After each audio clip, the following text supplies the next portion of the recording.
I think that we have sort of already touched on ways in which we might already be open educators, and the purpose of this session is to explore perhaps where you are already an open educator and to move forward in potentially becoming more of an open educator. Again, this Jenni's famous quote is about open being an invitation. So I guess I would just like to open it up to the floor as more of a discussion-based thing.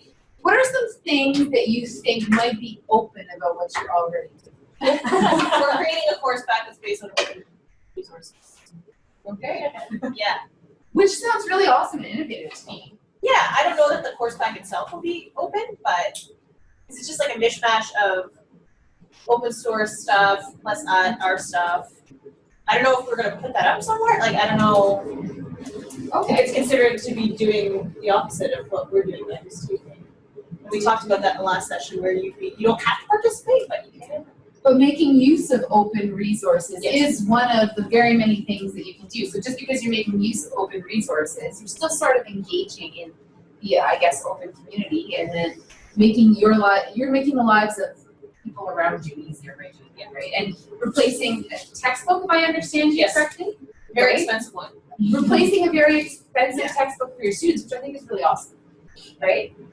What are some other things you guys are thinking about that maybe you're already doing? Yeah. I created a couple years now, but I created like an open recorded session, teaching session for our collaborative partners on scholarship. So I had one piece of it. I was part of the scholarship committee, and I did one piece. It was open, and it's all of the collaborative partners can access that, which I thought was good. And the other thing is, I share all my curriculum and content with whoever. Right. I have no ego at all. Right. And so, you know what, I think there are a lot of us around here that are maybe sharers in their past, and it's just, you know, sort of where do you share is maybe, I think we're looking at sort of developing, you know, better places to share. There's all kinds of ways that you can do that, whether you're just sending things or if you're posting it online. I'm going to put a couple of, there we go. Just a few ideas on the board as you guys think maybe a little bit about some of the things that you might be doing. I have a question for the English team. Do you use public domain works as part of your teaching? Like, do you deliberately go out and find things that are now in the public domain in terms of literature for your teaching? Or is it too out of date? Do you need to use more I modern do things? for a non-English course, for a film studies course. I use public domain. Yeah. Yeah, that's an open Really practice, old right? films Yeah, are sure. part of the public domain, right? So yeah, I have some films because they're too expensive to purchase. Some old silent films, so I direct them to YouTube, and I went through learning for that. I should have done that. We have a database too, legal like Sure. yeah. But if it's part of the public domain, yeah, for sure. Yeah. That way you don't have to purchase it as college, but also the students don't have to pay for it. And I think that's maybe a common practice around here. I know when I'm picking pictures for a PowerPoint presentation, my first go-to is Pixabay. It's all open license stuff, right? And then recently I learned about Unsplash. Unsplash has some really great images. Yeah. So going to those, yeah, this one's from Unsplash. There you go. And so all I did with this one is I recolored it to make it so there was more contrast with the things, right? And so you can recolor the images and just sort of put them in the background. This attribution down there is a quick copy and paste, so you don't even have to fuss around with VPA. That's right. Copy paste. It makes it sort of easy. And when I went, it was mentioned earlier that I went to the first Extend Institute. That's where I first learned about this thing that we call open. And I was immediately drawn to it because the values around open are similar to the values that I share around empowering students and such, but also because it was something that I was like, you know what, I'm already doing a lot of this stuff. Some of you may know that I produce YouTube videos. I'm already putting those out there. I'm already sharing them. I'm already wanting people to do that kind of thing. Anybody who in the past would ask me for course materials, I would send them. Well, now I have a domain of my own. I have a blog and I have several other sites that I've been producing where I am just putting it online, and then that way it makes it a little bit easier for people to find those things that if people would ask me for, I would just give, right? Yeah. One of the things I've been thinking about for publication is is, you put it in some peer-reviewed, licensed journal that has limited access, and 10 people around the world look at it. All this freaking work for, I really want more people to see it. So now I'm starting to look at resources that are open access, that my colleagues won't make fun of me or laugh at me, but would be credible sources for publication that are free and open access. That's the way of the world, and that's what it should be.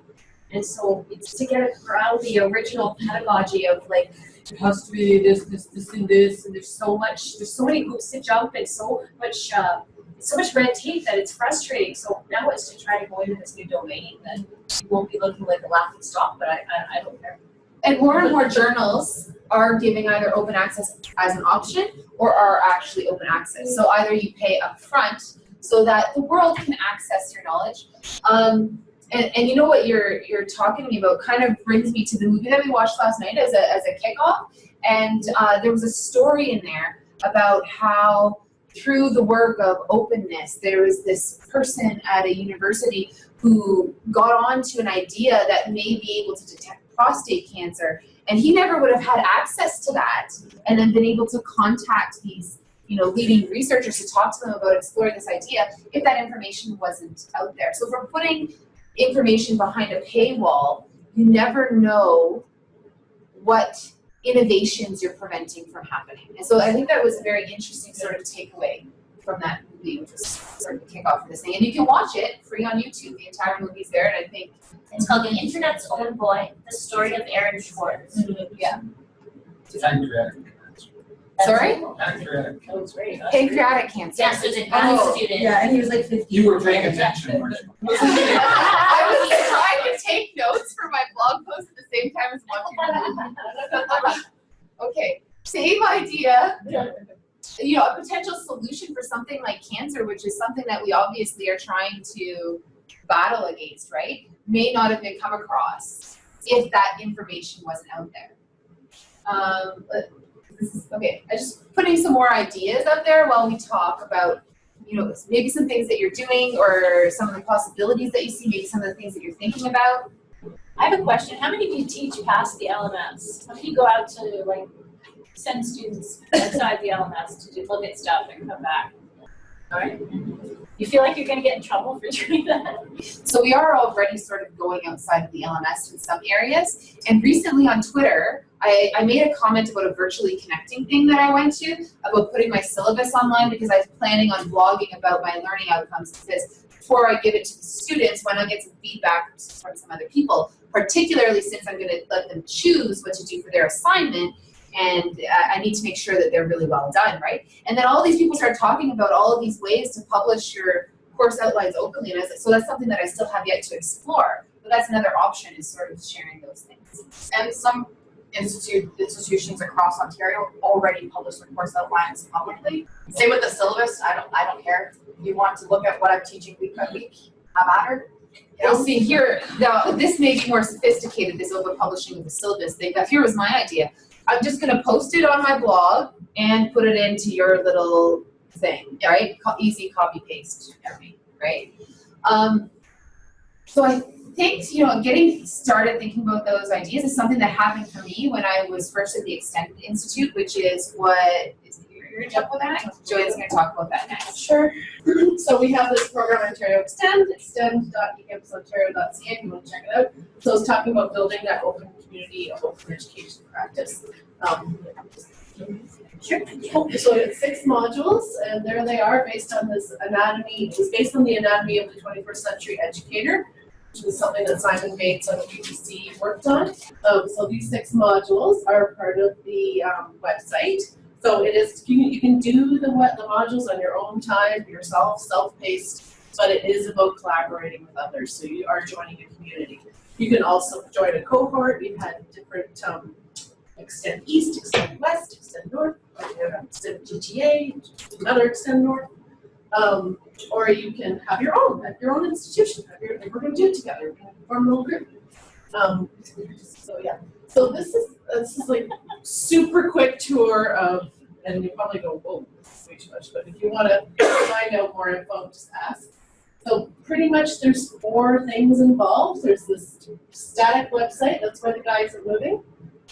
where you can sit, look at the modules, look at the material, do the activities. There's this other piece, which is the daily, which is on Twitter. Every day there's this like mini challenge to kind of stretch your technical self and pedagogical self. Really kind of fun, engaging things that you do. And then there's the bag, and that's part of the module. So if you're going through, say, curator module, and you get to the bottom of one of the activities, one of the pages in the module, and you get to the bottom, there's an activity to do.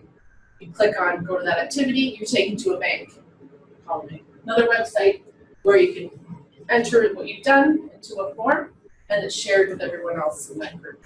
So there is like a curation of all the activities of the participants who have taken part in Extend is housed. So even if you don't want to do Extend, you just want to say, hey, I want to see what kind of activities people are doing, you can go to extend.ecampusontario.ca and get lots of kind of ideas for your course, activities you can do with your students, for yourself. You can rob the bank, essentially. You can rob the bank. And then we have the domains, which is flowing, like what Laura was talking about with the WordPress. Helen was going to jump in to talk just very briefly about her experience with Extend. Sure. She's a huge advocate. Yeah. Go ahead. Helen. Yes, thank you. The Extend is really what you want it to be. You decide where you dip in, what you want to try, pick something and just do it. There are people that are just either a tweet or a blog post away, and that I created as part of the Extend East report, and you're welcome to take a look at it and share, reblog, repost. I'm very excited that I've been working very diligently to try and complete the modules, and still working to see if I can wrap up my extending experience. I've learned lots, and there are lots of people who are extending, using the Extend daily tweets, blog posts, whatever you want. It's all available through the Extend site. Awesome. Thanks, Helen. Thank you. Yeah, it's so fun to see the ideas. You get ideas every day.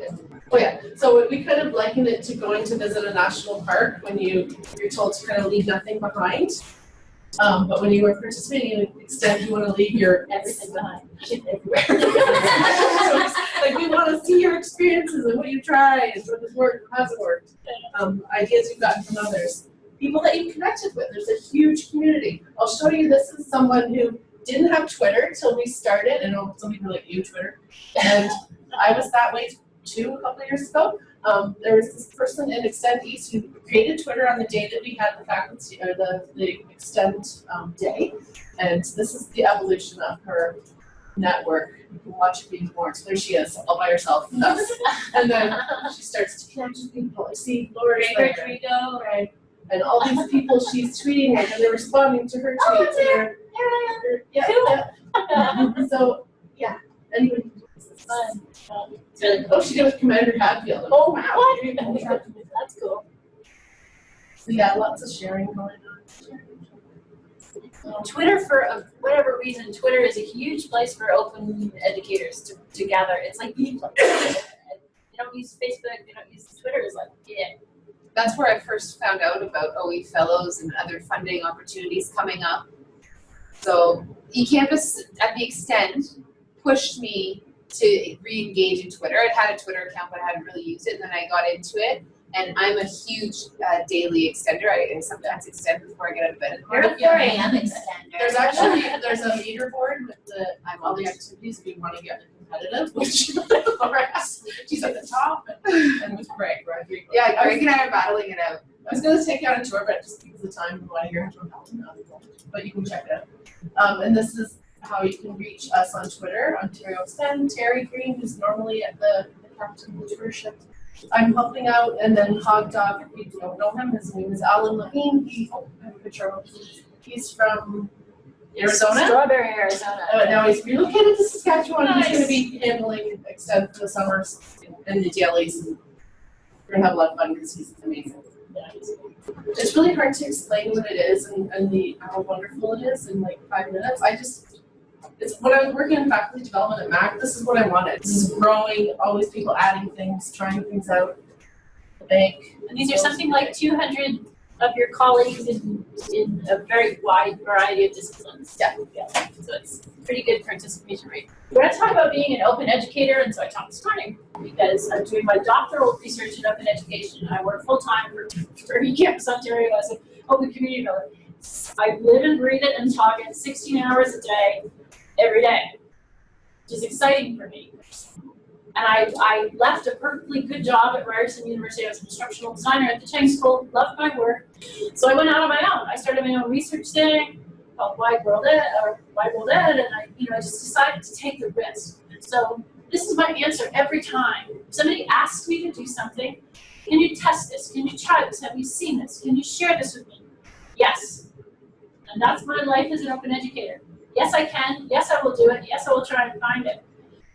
But it's a really privileged position because I'm so passionate about the idea that as a privileged person, I have a good job, all of that, making sure that these models work for people who don't have that privilege. It's really why I spend my whole day saying yes. I really want to say yes as much as I can. Send me an email. Yes will be my answer. I'll find out. If I don't know, I'll point you to somebody who does. And I see this word in Twitter among open educators all over the world all the time. It's always yes, I will help you, I'll point you in the right direction if I don't know. So I think that's like the sum total for me of being an open educator is just, yep, I know about that, or I don't, I'll show you someone who does, because I have all these connections now that I never had 2 years ago. I didn't have these connections, so with the open global community that I have now. It's crazy how it grows. But that's kind of it for me with open education. Just a quick question. Is there somewhere in the day you're going to give us a global perspective on this? What's going on globally and not just in our own backyard so we can kind of have an understanding of where we sit in the world? That's a true question. I am starting tomorrow what's called a MOOC, Making Sense of Open Education. And I'll ask Jess if she can share that out with you, like link to it. And I know we can tweet it out, but we can share it in other ways. It's 15 days, daily activities, come and go. MOOCs are free, totally free to come in and out anytime you want to. We'll totally be talking about global literature and open education. It's an introductory level course for people who are totally new to open. And it's, as I say, it's a MOOC, so it's 15 days, but you can come in and out. You can download the materials and read them on your own. Another benefit too is it's built in Moodle, so you can go in there through the lens of, hey, this looks cool, let's do that for my course. Right. So there's a duality there. And I didn't build it myself. I collaborated with 10 different instructional designers from all around Canada, mostly here in Ontario. And yeah, we talk about all that kind of stuff, global level, what other people are doing. Because there's some really cool stuff happening in the world. We're in places where it's really needed more than it is. It's needed here, but it's needed in the global south much more than it is here. And there's some really great research and stuff happening. Helen, do you want to say some words? I was just thinking, yeah, just reach out with a direct message on Twitter. If you have a Twitter account, you can share my email with the group as well. I'm only a tweet or an email away. Awesome, thank you. Helen is a great open community member. She's a pre-service teacher educator in digital literacies. So she has a really great blog called 5 Flames for Learning. She shares everything she does, all her good ideas about how to keep your bookmarks and share a list of bookmarks with your learners. She's just full of amazing ideas. We love you, Helen. And I post my course materials on a website, so the students can go back to the courses once they're finished with me. They don't have to worry whether it's in the learning management system. They know it lives and breathes on the open web.